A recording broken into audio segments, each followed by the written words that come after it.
Backstage with Mothership on Solid Rock Radio begins now. Hear the best in new music, artist interviews, stories from the road, and more. You are now backstage, and here's your host, Mothership. Hey, everybody. Today, my guest is Leroy Hamp of the Christian metal band War of Ages. I know you guys are going to love this one, so let's just jump into the call. Okay, I've got Leroy Hamp from War of Ages on the line. How you doing, man? What's up, Cindy? How are you? I'm doing well. I haven't seen you in a little while. It's been a minute. I think the last time we saw each other was, Europe? Yeah, Germany. We'll talk about that later, but first, you come from a long line of screaming metal frontmen that on stage look pretty fierce, but you're kind of a teddy bear. Yeah. So I pastor at a church. There's actually a couple there that are on the worship team. And they said, Leroy, the first 3 months we were going to this church, we had no idea that you were even in a band that screamed. And it was actually a band that had some things going on, They said, and that just speaks to the character of your heart because you never once mentioned anything about War of Ages. I made it a point early on in the career of War of Ages. I didn't want to be Leroy of War of Ages. I just wanted to be Leroy. Then War of Ages was just kind of its thing ministry-wise, where I could just minister to people that have broken or come from troubled pasts or whatever. So when I have my home life, per se, I'm just dad, pastor, business owner, whatever hat I'm wearing at that time. And then every now and then I go out and, I become that superhero L Train of War of Ages. Pretty cool. My uncle actually had that conversation with me. He's like, early on, before we even changed the name to War of Ages, he's like, Lebo? He calls me Lebo. He's like, Lebo, you need to make a stage persona. And that's what you stick with. On stage, you become that. Off stage, you're back to Leroy. And I took it to heart. I was like, okay, L Train, that guy on stage, crazy buffoon that jumps all over people, that's L Train. Okay. A lot of people have been hit by that train. Yeah.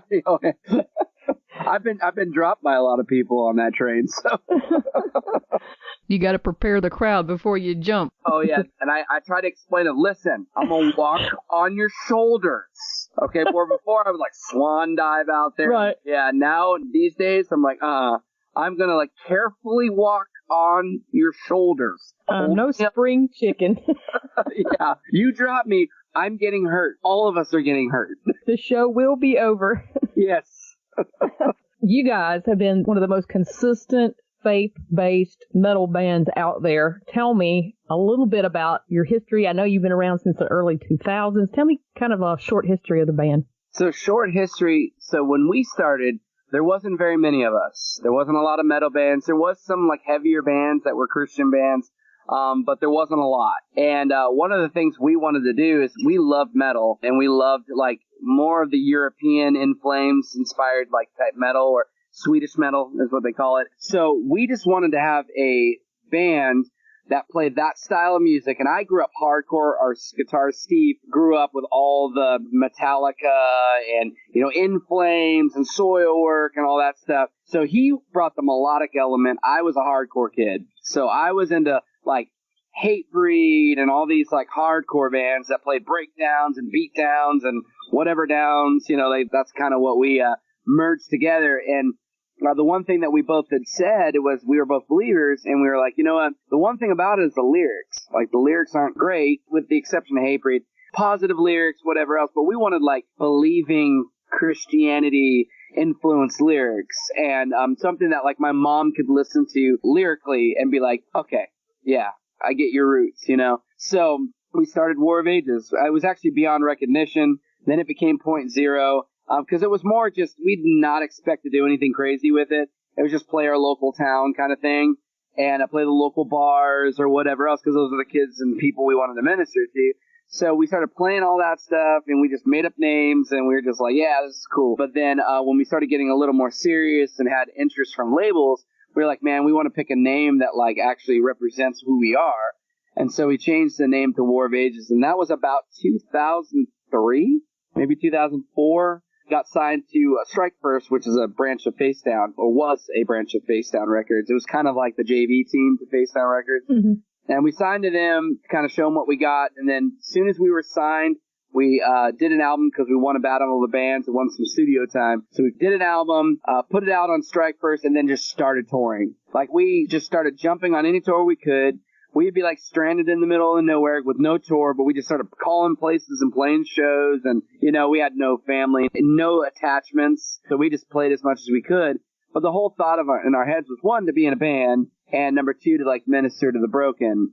So therefore the lyrics reflected that, always have. The whole warrior, spiritual warfare mentality that we've had across our lyrics has been an ongoing theme. And then the artwork representing that as well. So, that's kind of been the stick of our band. Not perfect, definitely not perfect, but we've learned a lot through this band, in terms of like how the industry works, how to be in a band with a bunch of rotating members, and how dealing with Christianity and accountability and all those things through the band too.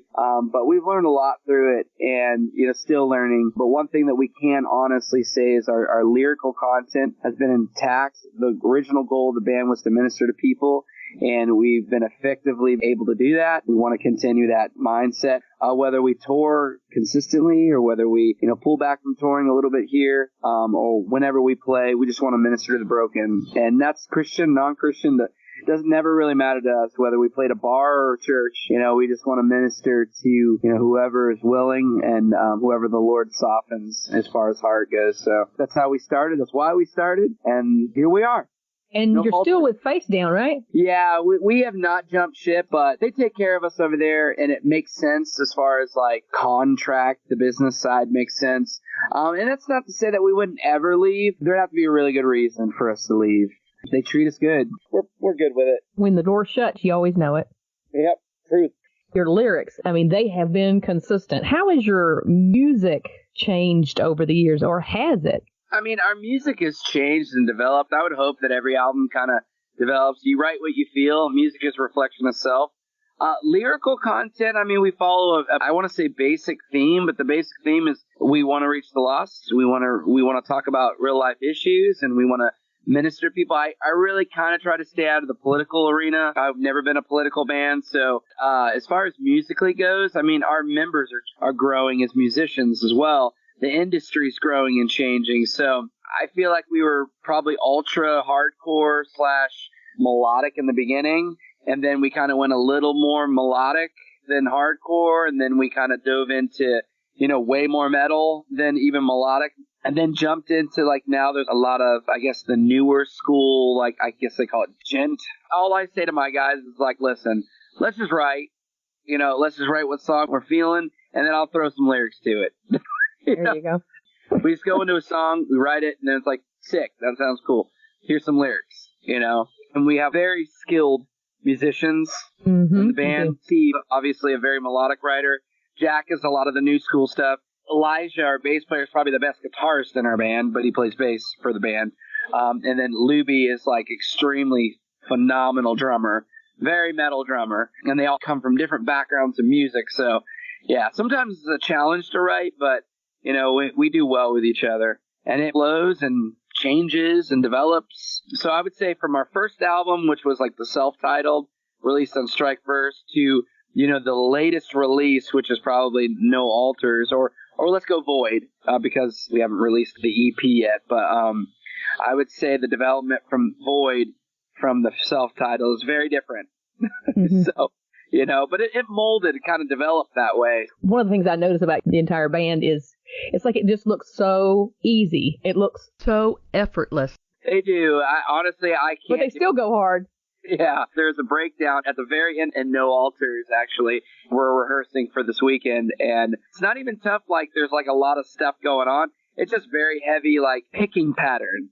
And, they're totally, focused. Yeah. And I'm, singing the breakdown, because it's a little chant part at the end. And I'm watching their faces, and they're so, focused on, this breakdown. And I know when it comes to live, and they're so used to doing it, they'll just do it effortlessly. And I can tell, this is a challenge for them. I can actually see the challenge on their faces. Their hand is moving 1,000,000 miles a minute trying to play this breakdown. Yeah, they're just skilled. I'm blessed. I'm truly blessed to be in a band with such skilled musicians. Well, if you could talk to the early 2000s Leroy, what would you tell them?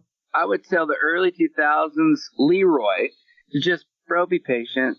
Just keep your mouth shut. Like I said, we go through waves of emotions. I can remember there was times when when pride overtook, even though I sung against pride, to where we deserve mentality that every band goes through, just development as a person, as a man in Christ. Don't burn bridges. Love people. And I think we've done a good job at that in general. But if I could go back, I would be like, bro, it's going to be good. You're going to have 5 kids. You're going to be married in a successful marriage. You'll be a pastor of a church and you'll own a business. Relax, dude. You're going to be okay. All right. We could just get that message back to you. Yeah, right? Right. Backstage with Mothership returns after this. This hour is being made possible by our business ministry partner, Anchor Bolt Express, the place for construction fasteners and a supporter of Christian music and this station. On the web at anchorboltexpress.com. You're listening to Backstage with Mothership on Solid Rock Radio. Tell us about this new song that released June 25th, right? Yep, June 25th, we released a song called No Altars. And I mean, it is exactly what it says in the Bible. The prophets of Baal were building the altar, and Elisha, talking about like, oh, send fire from Baal, try to burn up the altar and set flame to it. And they tried to do that, and obviously it didn't happen. And then he builds his own, dumps water, buckets and buckets of water on it, and then calls down fire from heaven, and fire comes, consumes his altar, consumes their altar, and burns all the prophets of Baal alive, Mm-hmm. And so that's the concept, is how awesomely powerful our God is, and how he can come into any situation and literally, do whatever he wants when he wants. And that is the awesome power of our God. That is what that song's honestly about. I always love that story, Mm-hmm. because whenever you're feeling a little down, or you're feeling depressed, or you're feeling like that your situation's something that is so minute and not able to be handled by God, that you remember that he is all powerful, and his son is all loving. So that is the concept for that song. And lyrically, it just came to me. I was like, you know what? I want to write another song that's like an all-consuming fire kind of song. Except I want to write it from that perspective. So it's a solid song. I love it. So are we getting more of that kind of stuff? Yeah, I mean, the songs deal with so many different things. There's another 3 songs that'll be coming, and they each deal with a different type of issue or thing. I don't want to give away too much, but lyrically, I'm a fan, and I'm not saying that because I wrote the lyrics, because honestly, I feel all of them are awe-inspired by God. So I can try to lay claim to the lyrics, but I do believe that they're going to minister to someone, maybe even if it's one, but that's always been the point of these songs, So a kind of a funny story. I don't want to even say funny story. We toured with this band back in the day. It's on the Phineas tour. I think they were the opener, and they're not a Christian band. In fact, far from it. The bass player hit me up on Instagram about a week and a half ago, and I wrote him back, said, hey man, here's my phone number, just text me, you wanted to talk to me.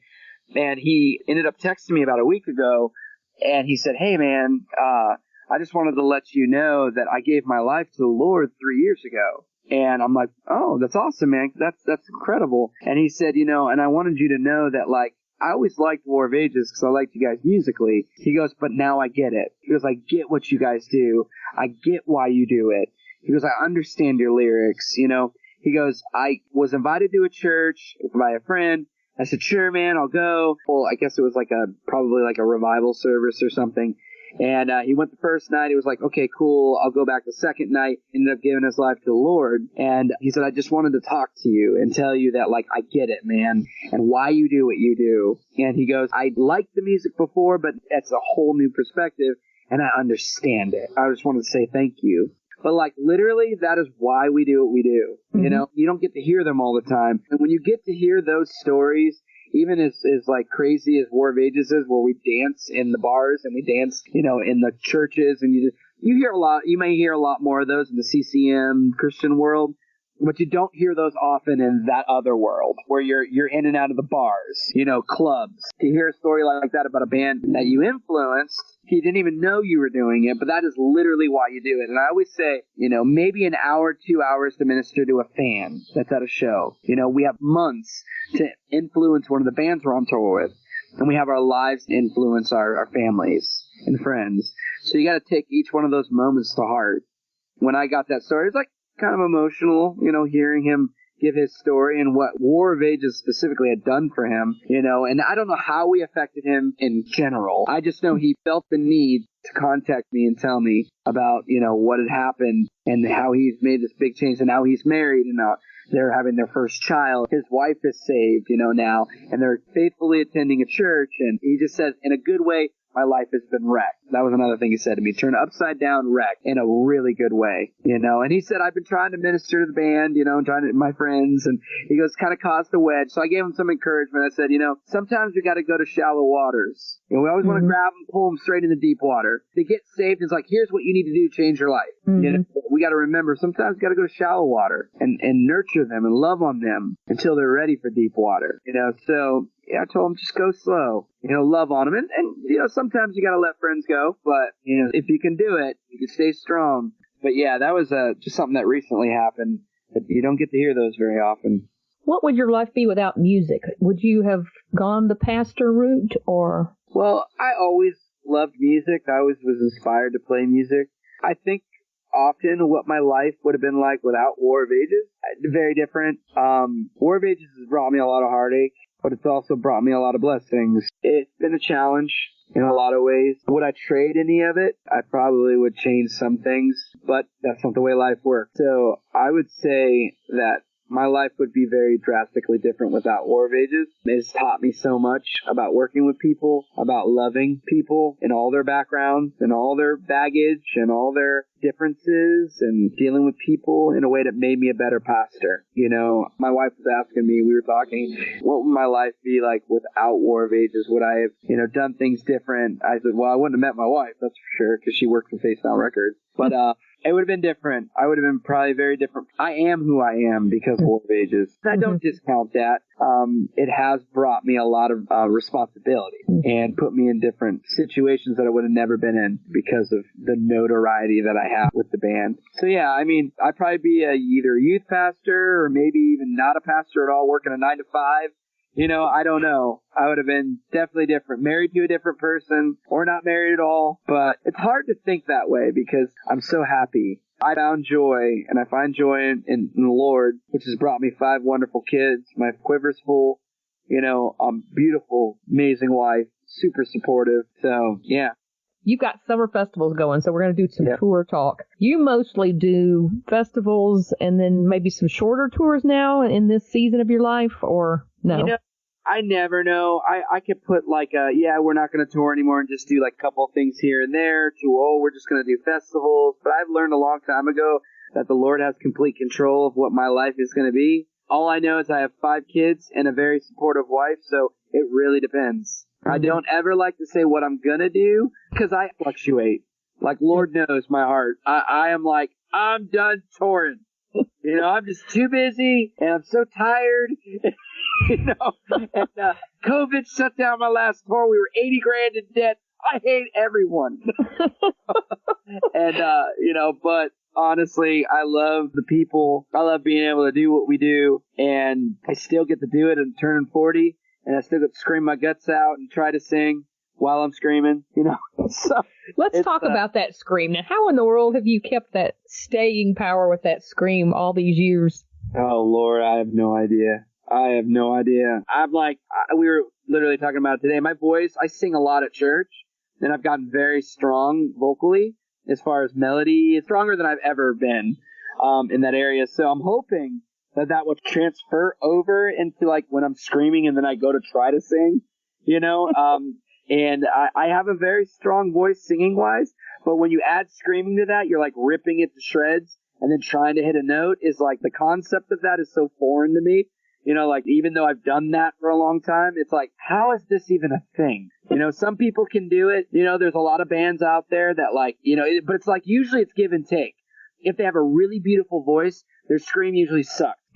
But if they have like a really awesome scream, their singing voice sucks. That's when you have one singer that does the screaming and one does the singing. Yep, exactly. Have a lot of heart in regards to I just want to do it all. Even though Elisha in our band can sing as well. And so I give them a lot of parts, but every now and then I just want to pop out with a melody. Come on now. All right. Has the opposite ever happened? You're in the middle of praise and worship and out comes a growl or a bleh. all the time. Not so much a bleh or a growl. It's always gritty because that's my voice. I've got like a voice that just automatically gets a little gritty. It's like a thrice meets like Brandon Lake without the beautiful melody. so. Yeah, I'm very glad to hear that. I would expect no less. I always joke around with the church. I'm like, I'm thankful that like Elevation and Brandon Lake have been coming out with these like Graves in the Garden natural rasp songs and kind of commercialize that because I don't have a choice. It's just what you get, right? Yep. Backstage with Mothership returns after this. Check us out on Facebook at I'm with Mothership. What's the most embarrassing thing that's happened to you on stage? Oh, geez. Let's say in the last decade. I have been through every single thing you could think of. Like, what continent? Let's be real. Let's stick with the U.S. Start with the U.S. Okay, we played one of our first biggest shows, which was with a band that was like big band at the time of, this was like early 2000s, of like metalcore. One of our first big shows in our local hometown, and we were like just getting started, and we were promised this big show, and it was like packed house.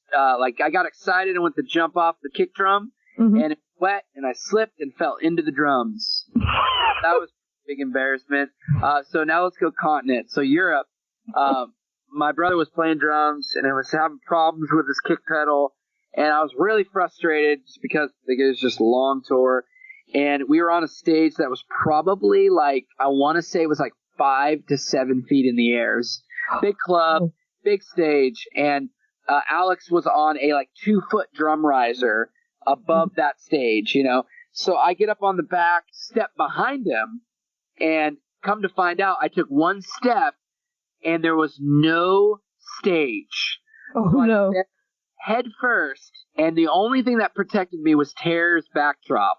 I slid down it like a slide. It's like a cartoon. Yep, I was there, then I was not. And then I'll go back to America. There was another time we were playing with Killswitch Engage, and I got excited again, went to jump off the drum riser, realized as I was jumping off backwards and turning to the front, and I realized I was a little too high. My arms started like kind of flapping, and then all of a sudden I went face first, skid across the front of the stage, and I bounced my head off the front monitor, and I was bleeding, and I got up, didn't miss a beat, felt like an idiot, but didn't miss a beat. That's metal. And there's blood everywhere. Yeah, we were on tour with Terror one time, and packed house in Tulsa. I went to jump off the stage. It was the last time I ever jumped off the stage. But we were on a high stage again, and and the crowd was going nuts, like they were feeling us. So I'm like, confidence, we're in it. And I went to jump off the stage to my back against the crowd, and they parted like the Red Sea. I fell back first, straight to the ground. Man. Yeah.